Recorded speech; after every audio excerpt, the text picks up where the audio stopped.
Minha cunhada perdeu o bebê e decidiu que o meu deveria substituí-lo. Então ela e meu irmão começaram a planejar criar o meu filho enquanto minha mãe os ajudava a pesquisar formas legais de provar que eu era uma mãe incapaz, até que eu precisei pedir uma ordem de restrição. Não se esqueça de deixar seu like e se inscrever no canal. Durante muito tempo, eu acreditei que ameaças reais vinham de fora. De estranhos. De situações imprevisíveis. Nunca passou pela minha cabeça que o perigo pudesse se esconder atrás de rostos familiares, sorrisos conhecidos e laços de sangue. Tudo começou no dia em que minha cunhada perdeu o bebê. A gravidez era esperada com ansiedade por toda a família. Meu irmão falava sobre ser pai como se aquilo finalmente desse sentido à vida dele. Minha mãe já tinha escolhido nomes, comprado roupas, planejado visitas. A casa deles estava sendo preparada para receber a criança, e parecia que tudo girava em torno daquela expectativa. Quando a perda aconteceu, foi devastador. O clima mudou de um dia para o outro. A casa ficou silenciosa, pesada. Minha cunhada parecia existir no automático, como alguém que estava ali fisicamente, mas ausente por dentro. Eu vi o quanto aquilo a destruiu e, sinceramente, senti uma dor profunda por ela. Fiz o que qualquer pessoa faria. Estive presente. Levei comida, ajudei com tarefas, ofereci apoio emocional. Nunca pressionei, nunca minimizei o sofrimento.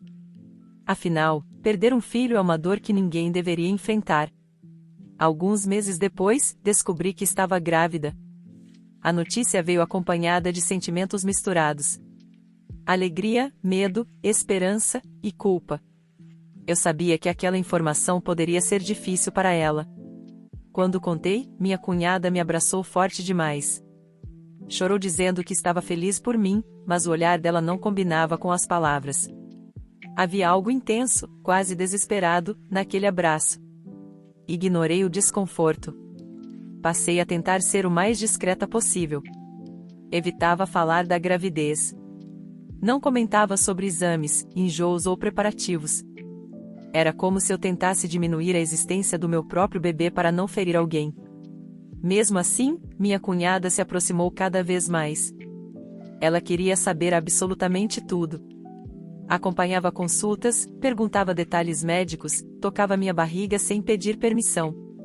Falava do bebê como se fosse algo que também pertencesse a ela. Esse bebê veio por um motivo. Talvez ele seja a resposta para tudo. Às vezes parece que ele também é meu. No começo, tentei interpretar aquilo como dor mal resolvida. Mas, aos poucos, as frases começaram a soar estranhas. Invasivas. Quando meu filho nasceu, a linha foi cruzada de vez. Ela aparecia na minha casa sem avisar. Pegava meu bebê no colo e demorava para devolvê-lo. Ficava visivelmente irritada quando eu o pegava de volta. Criticava a forma como eu cuidava dele, sugeria mudanças, fazia comentários comparativos. Meu irmão apoiava cada atitude dela. Dizia que eu precisava ser compreensiva. Que aquilo era parte do processo de luto. Minha mãe reforçava a ideia, sempre dizendo que eu estava sendo sensível demais, que precisava entender o sofrimento da minha cunhada. Mais uma vez, comecei a duvidar de mim mesma. Mas algumas frases não saíam da minha cabeça. Se algo acontecer com você, eu cuido dele. Ele se acalma mais comigo. Talvez você ainda não esteja pronta para ser mãe. Eu sorria, sem graça, tentando fingir que aquilo era normal. Até o dia em que ouvi algo que não deveria. Uma conversa que deixou claro que aquilo não era apenas dor. Era um plano. E, naquele momento, eu entendi que meu filho estava no centro de algo muito mais sério do que eu jamais imaginei enfrentar. A conversa que ouvi não foi longa, mas foi suficiente para mudar tudo. Eu estava na casa da minha mãe, tentando acalmar meu filho em um dos quartos, quando ouvi vozes baixas vindo da cozinha. Reconheci imediatamente o tom do meu irmão e da minha cunhada. O que me fez parar foi ouvir meu próprio nome no meio da frase. Fiquei parada, imóvel, com o coração acelerado. Minha cunhada falava com uma calma assustadora. Não era o choro descontrolado que eu já tinha visto antes. Era uma voz firme, decidida, como alguém que já tinha pensado naquilo muitas vezes. Ela dizia que o bebê estava no lugar errado. Que era injusto ele estar comigo, enquanto ela tinha perdido o dela. Que a vida tinha cometido um erro, e que alguém precisava corrigir. Meu irmão não a interrompeu. Ele concordava. Disse que eu era imatura, que não tinha estrutura emocional suficiente, que vivia sozinha, que trabalhava demais. Começou a listar cada detalhe da minha vida como se estivesse montando um dossiê. Falava de mim como se eu não fosse a irmã dele, mas um problema a ser resolvido. Minha mãe participou da conversa como se fosse algo perfeitamente normal. Ela dizia que existiam caminhos legais. Que conhecia pessoas que poderiam orientar. Que, se fosse preciso, poderiam provar que eu não era uma mãe adequada. Falava em advogados, assistentes sociais, relatórios. Tudo com uma naturalidade que me deu náuseas. Eu senti minhas pernas fraquejarem. Ali, escondida atrás de uma parede, percebi que aquilo não era apenas uma fantasia da minha cunhada. Não era só dor mal resolvida. Era um plano real, sendo discutido, estruturado, alimentado. Meu filho começou a chorar no meu colo, e eu quase entrei em pânico, com medo de que me ouvissem.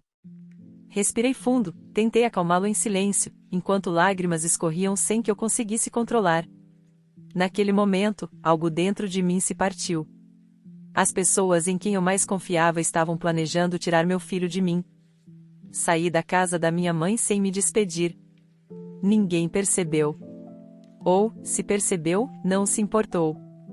No caminho para casa, minhas mãos tremiam tanto que mal consegui segurar o volante.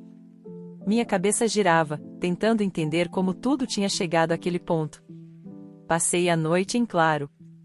Revivi cada comentário estranho, cada crítica disfarçada, cada olhar prolongado. Tudo começou a fazer sentido. As visitas constantes. As perguntas demais. O interesse obsessivo. Não era carinho. Era vigilância. Nos dias seguintes, comecei a notar mudanças claras no comportamento deles. Minha cunhada passou a aparecer ainda mais. Queria registrar tudo. Fotos, vídeos, horários. Comentava sobre minha rotina, sobre o choro do bebê, sobre qualquer pequena dificuldade como se fosse uma falha grave. Meu irmão começou a fazer perguntas específicas demais. Sobre consultas médicas. Sobre vacinas. Sobre meu trabalho. Sobre quanto tempo eu ficava fora de casa. Tudo parecia inocente à primeira vista, mas agora eu sabia, eles estavam coletando informações.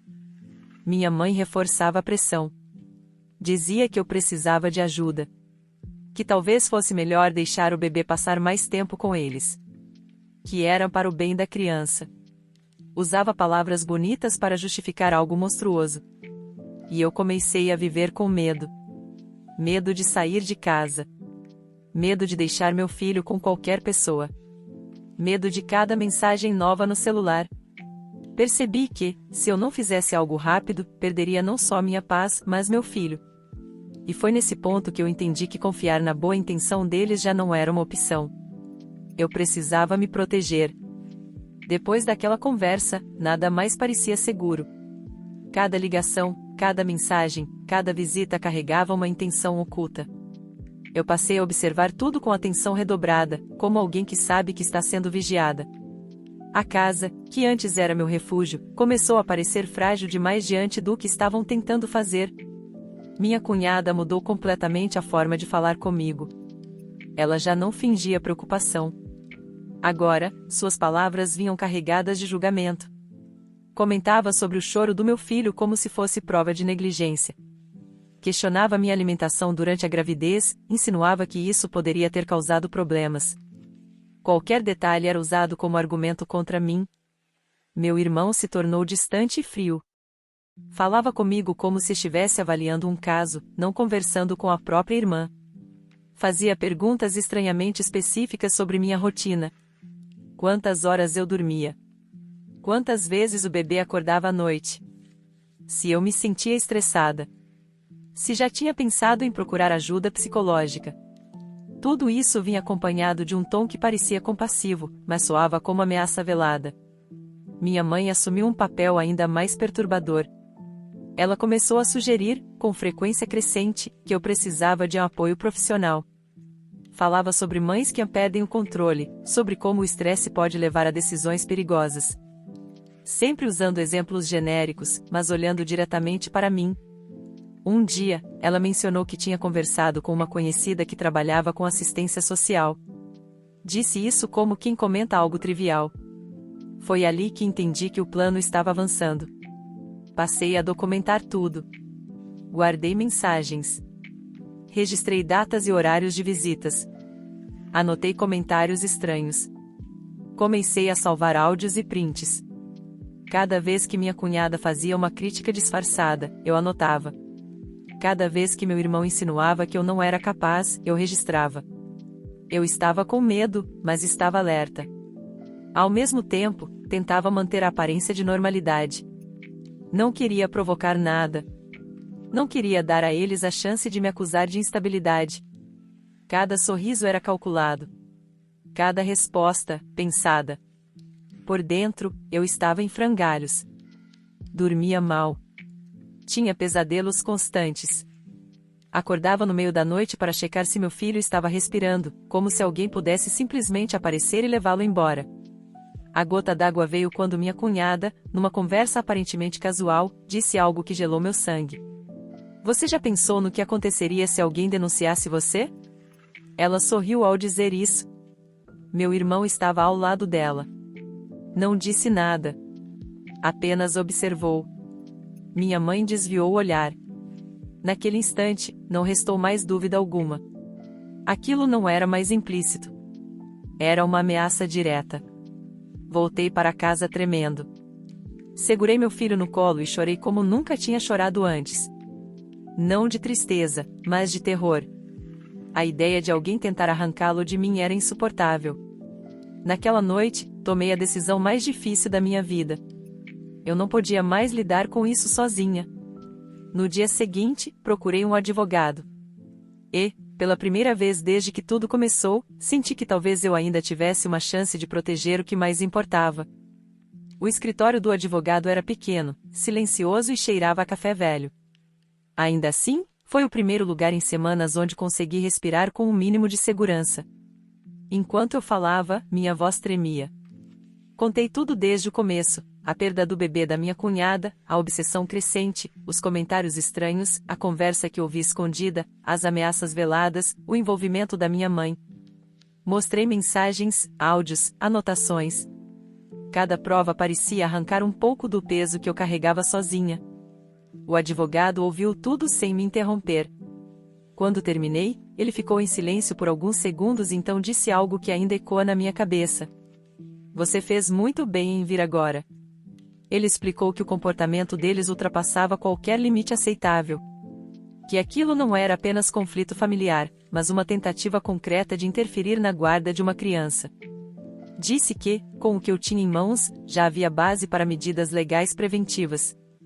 Ouvir isso me deu medo, e alívio. Medo porque tudo estava se tornando real demais.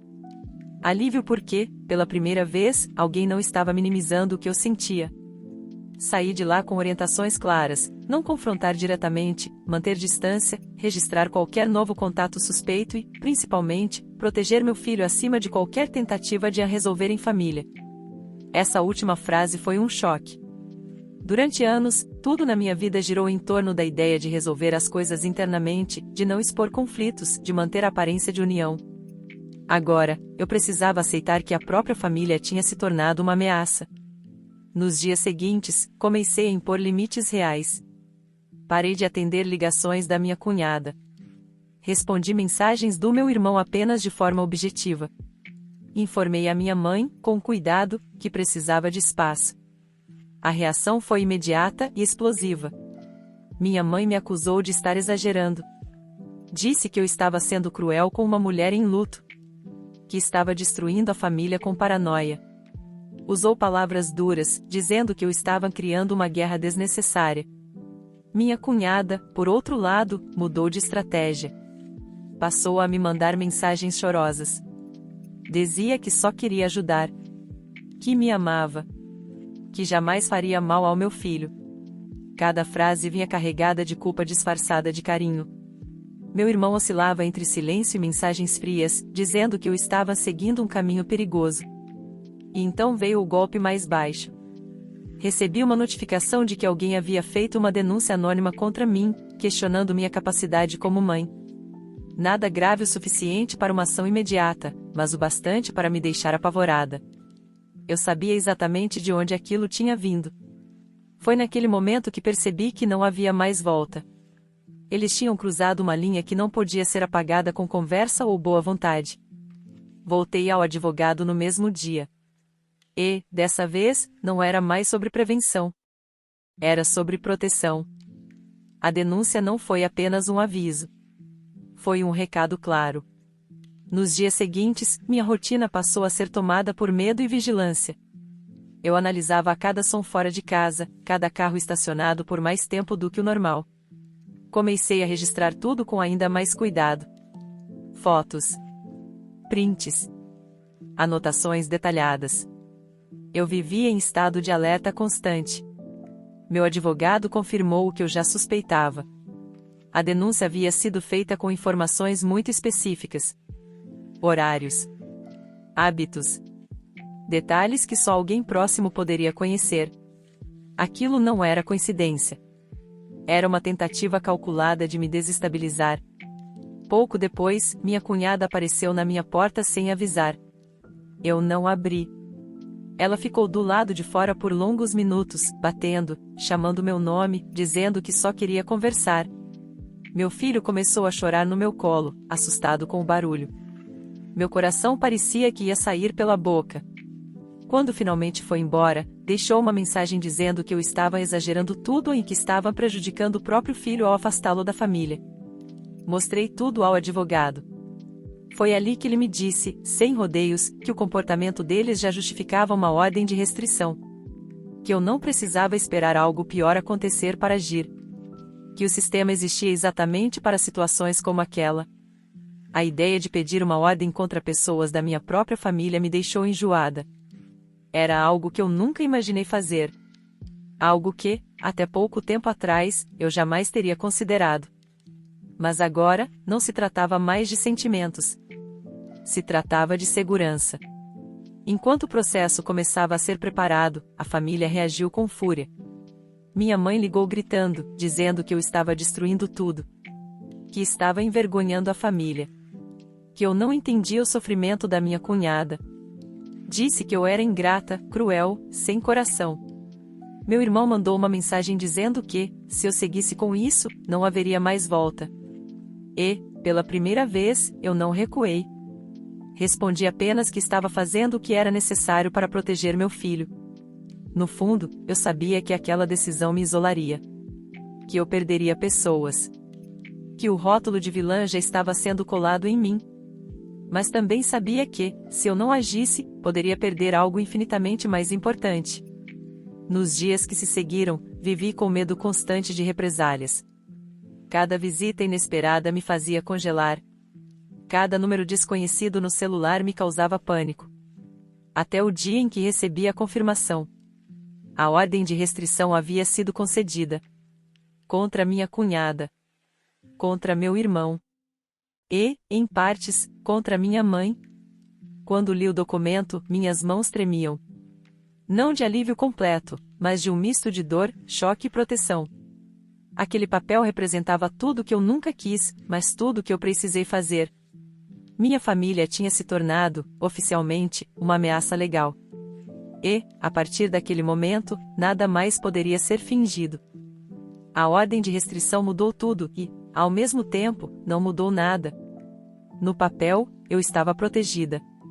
Na prática, o dano emocional já tinha sido feito.